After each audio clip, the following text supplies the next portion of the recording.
La France entière nous regarde et que la France entière a envie de réagir. Il n'y a à l'heure aucun décret, les restaurants ne fermeront pas ce soir. Voilà. C'est du bon au cœur de voir que tous les restaurateurs, tous les hôteliers, tous les cafetiers et tout l'événementiel est là. Voyez, et c'est pas terminé. Et c'est pas terminé, ça commence à peine. On demande simplement à pouvoir travailler et à faire en sorte qu'on prenne en considération la règle du jeu qu'a fixée le Premier ministre lui-même il y a 15 jours. En disant, dans un premier temps, c'est une concertation pour établir les mesures. Et dans un deuxième temps, chaque fois qu'on prend une mesure, on a 15 jours pour l'évaluer. Donc aujourd'hui, ils changent la règle du jeu unilatéralement au bout de 10 jours alors qu'on commence à avoir des résultats. Nous, ce qu'on veut, c'est qu'on reprenne le dialogue, qu'on remette en place les solutions en tenant compte des résultats qui sont en train de se mettre en place. On montre du doigt les Marseillais. Moi, je suis Marseillais, je suis né à Marseille. Je peux vous dire une chose, c'est que j'en ai ras le cul d'entendre toujours parler de Marseille en négatif.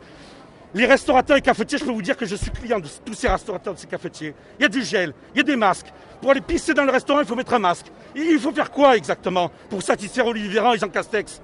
Je profite des restaurants et je trouve inadmissible qu'à Marseille, on vienne casser les pieds aux gens.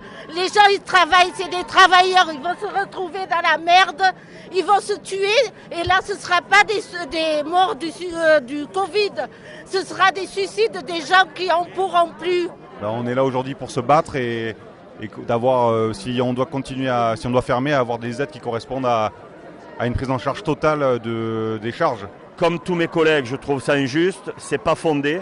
On est en train de taper sur un métier, bien sûr, qui n'est pas révolutionnaire. Comme disait mon collègue tout à l'heure, si c'était la SNCF, la ville serait à feu et à sang. Nous, on est des travailleurs, on est là pas pour manifester, on est là pour se mobiliser et parce qu'on veut travailler plus. Puisqu'on a déjà dû fermer 2 mois et demi, on a dû réétaler toutes les charges fixes qu'on ne nous a pas offertes, puisqu'effectivement le chômage partiel nous a permis de faire face à la masse salariale, mais toute la partie charges fixes, c'est-à-dire loyer, électricité, tout ça, c'est pas pris en charge, puisque les 1 500 € correspondent qu'à une infime partie des montants qu'on doit rééchelonner. Et donc, j'ai 2 enfants, comme le disait le monsieur tout à l'heure. Qu'est-ce que je vais leur donner à manger après? Voilà. On travaille au fil du rasoir. Je n'ai pas de trésorerie. Je ne peux pas me permettre d'avoir de trésorerie. Et voilà, là aujourd'hui, qu'est-ce qu'on va devenir? Qu'est-ce que je vais devenir? Mes employés et moi. Le sujet, c'est pas pareil contre Marseille.